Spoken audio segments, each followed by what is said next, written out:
এতিয়া একাধিক পদত নাপায়, কাৰণ এটা নিয়ম কৰা আছে যে যোনে চতুৰ্থ শ্ৰেণীত পায়, তৃতীয় শ্ৰেণীত পায়, তেওঁ চতুৰ্থ শ্ৰেণীত নাপাব। যোনে ওপৰৰ স্কেলটোত পায়, তেওঁ তলৰ পজিশ্যনটোত নাপাব। গতিকে এইবাৰ যাতে তেনেকুৱা ধৰণৰ ডাবল কেণ্ডিডেট নহয়, তাৰ বাবে এইবাৰ বহুতখিনি ব্যৱস্থা গ্ৰহণ কৰা হৈছে।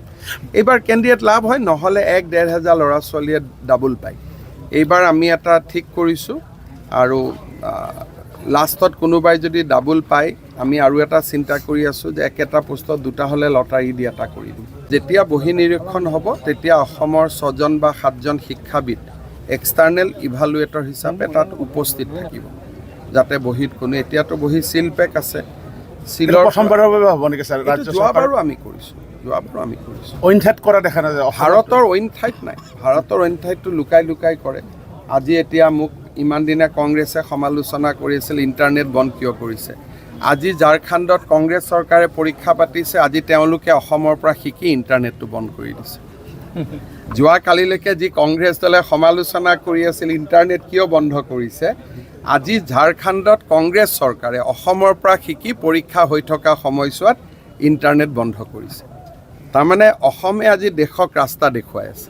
এই অভিযান চলি থাকিব ছাৰ, আপোনাৰ নিকা কৰা অভিযান চলি থাকিব। এপইণ্টমেণ্ট গণ্ডগোল নাই, বিশেষকৈ এতিয়া অক্টোবৰৰ পৰা পুলিচৰ নিযুক্তিও হ'ব। আমাৰ ইয়াত বেলেগ কথা একো নাই, চব ল'ৰা ছোৱালীয়ে ভাল কৰি চাকৰি পালে হ'ল। আৰু ভাল কৰি মহিলাৰ চেকিঙো হ'ব। মহিলাৰ চেকিং নহ'লে মহিলাই যদি কাগজ লৈ আহে কেনেকৈ হ'ব? গতিকে এয়াৰপৰ্টত যেনেকৈ চেকিং কৰে, সুধি লয়, পাৰ্মিশ্যন লয়, লৈ পেলাই চেক কৰিব। চেক নকৰিলে পৰীক্ষা কেনেকৈ হ'ব? এইটো যদি মহিলা বুলি মহিলাক চেক নকৰোঁ, কালি পৰহি ল'ৰাবিলাকে ক'ব যে ছোৱালীবিলাকে তোক ছোৱালীক চেক নকৰিলে, ল'ৰাক কিয় চেক কৰিছে? সেইকাৰণে আমি ছোৱালীজনীক সুধি ল'ম যে আপোনাক আমি চেক কৰিম, আপোনাৰ আপত্তি আছে নেকি? বোলে মোৰ আপত্তি আছে।